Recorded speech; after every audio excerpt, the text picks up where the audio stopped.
video, just in case. Hello, everyone, and welcome to Writers Drinking Coffee. This is a podcast of a bunch of writers who sit around, drink, and talk about writing, publishing, and the whole creative process. We do not censor ourselves, so consider us PG-13. Today, your hosts are John Schmidt, David Welsh, and me, Jeannie Warner. This is episode 103, Tropes and Perspectives. 104, I think you'll find. This is episode 104, Tropes and Perspectives. Is it really? I think so. It is. At least our perspective on it is that 103 was La Diasporica. Diasporica, yes. Diasporica. But that was fascinating. But tropes are cool.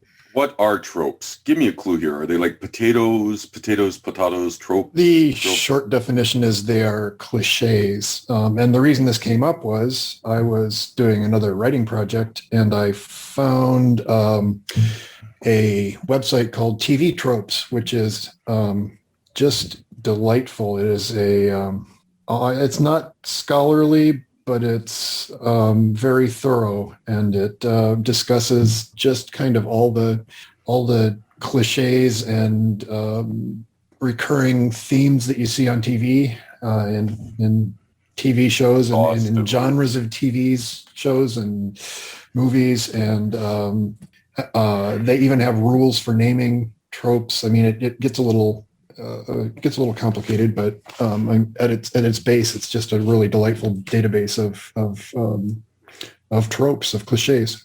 It is. I really loved it. Just starting to remember a different discussion we'd had in another episode of whether you use a real setting or a fake setting. For instance, Gotham City is kind of Chicago, but kind of not Chicago. Kind of New York, wasn't it? No. It was kind of Philadelphia, maybe, but it was never Metro City. Yeah. But let's go back to the definition of tropes for a second. Let's go back to the definition of trope for a second, because my definition of trope is that the phrases that you add to medieval music when you're singing it, as in ad hoc, which is not at all the reality here. A trope is a storytelling device or convention, an expected situation that the audience will know. So right. And it is that expectation that makes it a cliche, often, if not usually. And so TV Tropes started just in TV and now covers everything. Or does it? Well, originally it was the Greek tropos, which was to turn a direction. So like to say, let's stop and smell the roses is a trope, which means something in particular. We are going off the path. We are doing something different. It moves the text from literal to figurative. We're not actually stopping. I'm not going to see a man about a horse. I'm just going to see a man about a horse. So another definition is metaphor, essentially. A theme, a device, a metaphor. It takes us kind of back to cliche, but there's power in cliches. So it is the same power that fuels stories, the power of narrative expectation. Or as Terry Pratchett says, the thread out of the universe that forces you to follow the way the universe must be. Except for he didn't actually say that. He just showed us because he's better than that. Exactly. Right. I find also that there's so many tropes that we've flung around. We've talked about a few of them, like the frustrating trope of let's fridge the girl so that the male protagonist suddenly has meaning to go fight the bad guys. Or in John Wick's case, let's just kill his dog. Right. So this is a good example of the sort of thing that is on TV Tropes. I mean, if you looked up fridge, it's probably, I don't know, but it's probably in there, right? So this would be, under the definition of fridge would be what, killing off a character that's important to the protagonist in order to motivate the plot, or whatever that is, right? Exactly. If you look it up, there are three main types of fridge. Fridge brilliance, when you realize that something didn't make first, actually makes perfect sense once you remember certain details. Fridge horror, when something becomes terrifying after thinking about it too much or getting older and realizing how freaky it was. And fridge logic, when you realize that something weird not during the show, but sometime after it ends. So it's actually fridging a character. Ooh, please don't list on this works page as a trope. I don't understand TV tropes, but anyway, it's not there.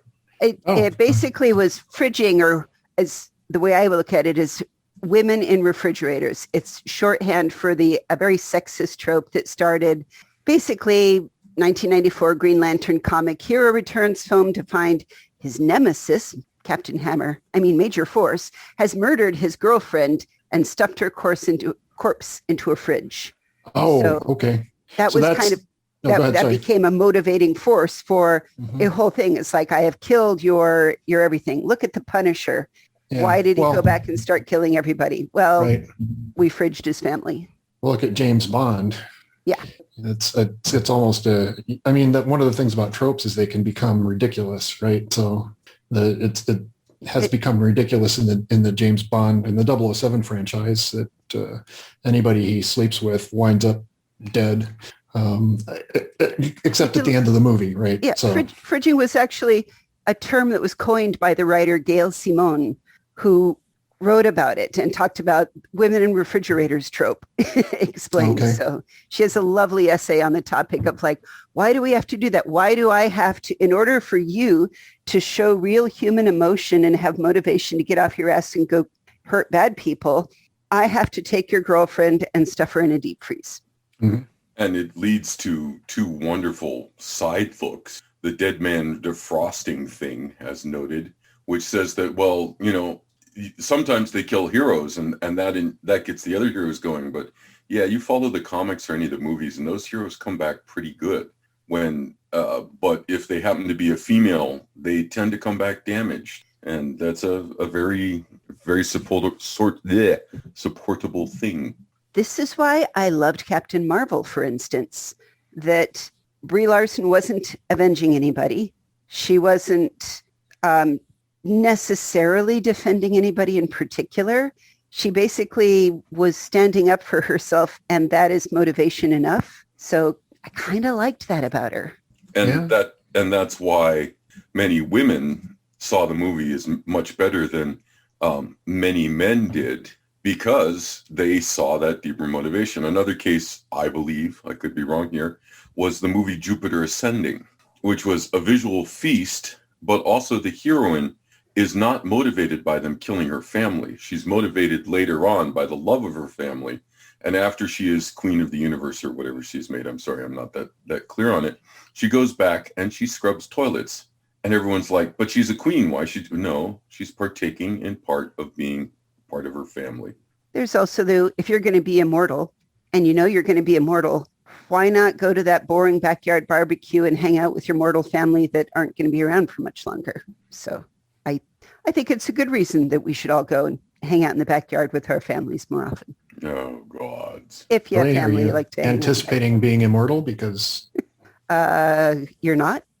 Trope. I'm going to be a lizard. That's my favorite immortality from the Greeks. But I also want to talk about, go ahead. I was going to say that's, I am a lead character. I am the protagonist of my story. So I might die dramatically, but I cannot under any circumstances stay dead because I'm the main protagonist. So you are not only the protagonist in your story, you're the queen of the universe in your story. Exactly. So, those of us with less inflated self-esteem, right, to be polite about it, do not quite have that, which is why I'm going to go out like the original immortal and be a lizard, because man, flies rock when you're a lizard, and an immortal lizard gets all the tail because he'll grow a new one and breaks off. Enough with the stupid jokes, though. No, I was thinking, think of how the many deaths of Buffy or the many deaths of Supernatural.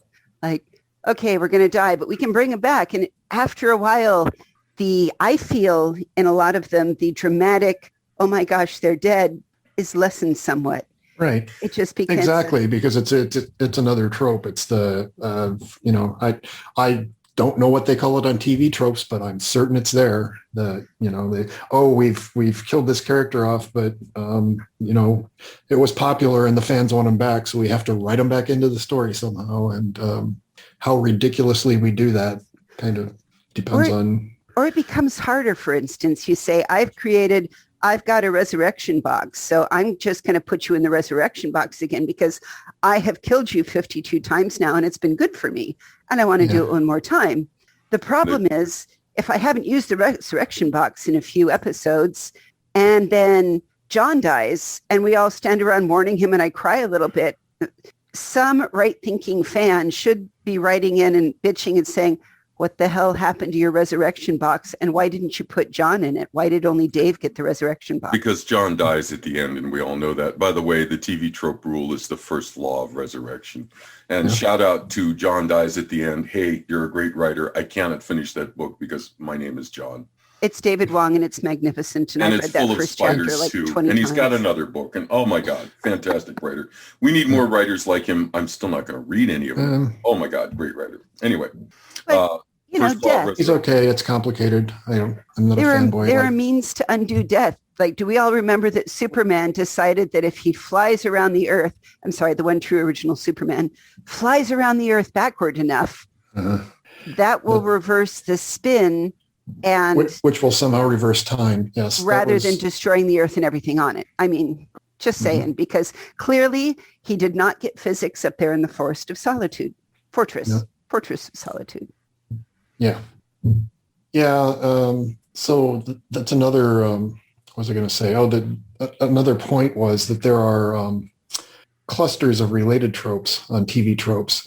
That's kind of amusing too. There's also at the end of each one, there's a kind of a, see also section. So, in addition to the ridiculous resurrection trope, you'll also get, everything related to it, like death tropes, resurrection tropes, box tropes if you're a cat, because that and variations on it, right? So Schrodinger cat tropes. The quest to bring you back to life could be fun. I mean, if you don't just have an easy resurrection box, then I had to do something like I hit the end of Sabrina and they're like, she's dead, and it was very satisfying. I'm like, but what about the place that we just resurrected her aunt over and over again? Right. Why is nobody thinking about it?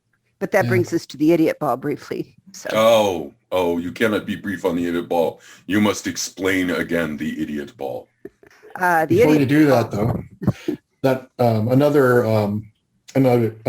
an example of a trope that is related but not directly to the resurrection thing is bringing the actor back instead of the character, right? So this happens a lot on soap operas, for example, where the character dies and their twin brother shows up or whatever. So, but that would be kind of noted as a related but different trope in TV tropes. Apparently, it was Hank Azaria, whom, if I didn't lump enough, I would love for this, would ask the writing staff, "Who's carrying the idiot ball this week?" Which means who's acting out of character or misunderstanding something to be cleared up by asking a single reasonable question or performing a simple action that would solve everything. For everybody that has ever yelled at their book and thrown it across the room or had to turn off a TV set and walk away, this one is very big for me. Seriously. Yep. Excuse me. Did you mean to insult me such that I must declare Canley and kill you for my honor to be avenged? Yep. Oh, no, I'm sorry. I mispronounced. I meant Blythe, not bully. Yeah, the one that springs to mind for me in the idiot ball arena is the episode of Firefly where Mal's war buddy, the young guy, comes back and he's got somebody else's internal organs. Right. And Mal basically has a plan to get rid of the guys that are chasing him and trying to kill him and harvest the organs back and whatnot. But he doesn't tell the kid, and it leads to a misunderstanding that basically costs the kid his life. So we've been over it a few times. I mean, there's you are two different gentlemen. Let me ask you this question straight up. Mm-hmm. Do you believe that if uncounted numbers of bad guy agents are coming for you, whatever you do, don't tell your family or romantic partner about them because, well, they'll just try to defend you and then they'll die.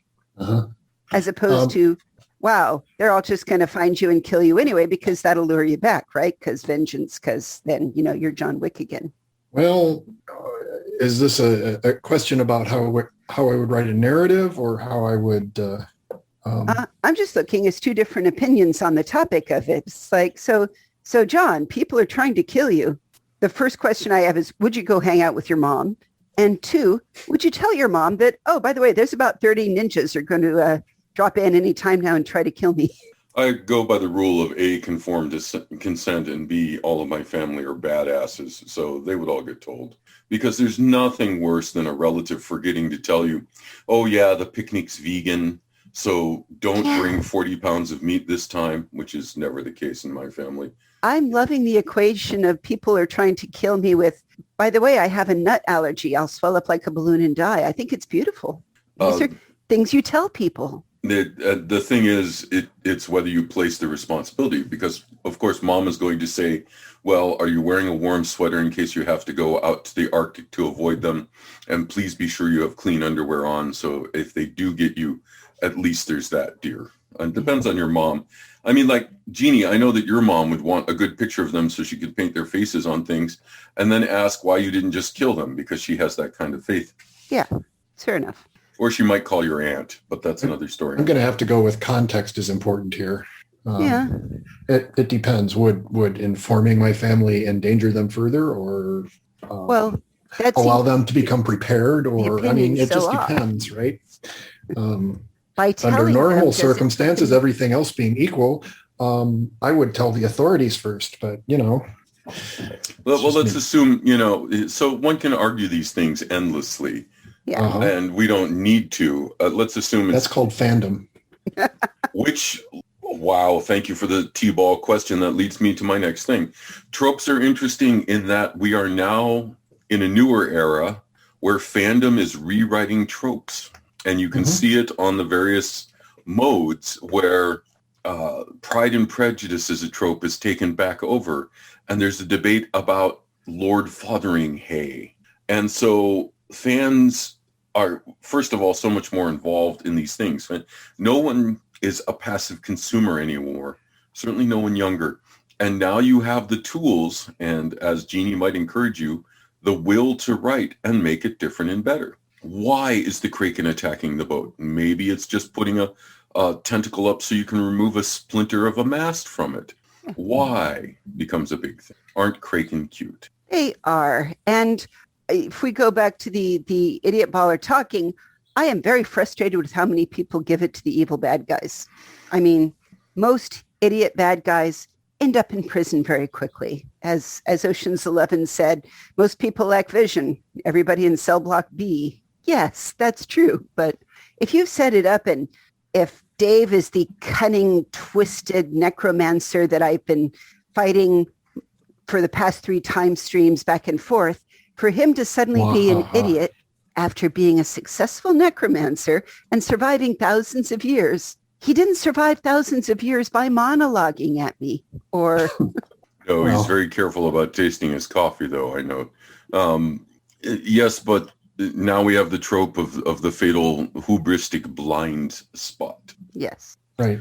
So but, I want to... to Jeannie's point, that blind spot over the course of, if I have indeed lived thousands of years, I'm sure that blind spot has been exposed more than once. So. I'm going to disagree because there's a number of... Wow, that was a bad thing to do. Sorry. I'm going to disagree because there's a number of differently abled things that only have been exposed relatively recently as society changes. If your blind spot in particular is that you don't think computer security means much because what can electrons do, you're screwed these days. But 20 years ago, you were still okay. And 1,000 years ago, my God, security was a sharper knife and maybe not sleeping so much. Okay, well, the times they are a-changing. That's probably a trope. But they do have a smart ball trope out there, too. Okay, Tell me. It's, I'm going to become knowledgeable about some trivia, punchline clue, or a foolproof solution. Brain kick. Yeah. And I think If it's okay to use that. It's like, I'm going to pull the perfect thing right out of my ass and it's all going to work, which can be fun. I mean, there's a lot of YA that's, do you have a plan? I don't got a plan. The usual as we charge in and somehow don't die again. Mm-hmm. So the smart ball can be a cunning plan that's absolutely going to work, but it can be the ass pull, whatever it is coming right out of it. It can be a little bit deus ex machina. Go back to the Middle Ages. Yeah, it makes for poor stories, though. Get them out.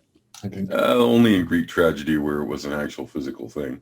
Yeah. March Ball, I love it. And they even have a good example if one goes to tvtropes.org, which is the site we are discussing. We are. Although I'm going to say something. It is Pride Month. Somebody needs to get to work on Pride tropes.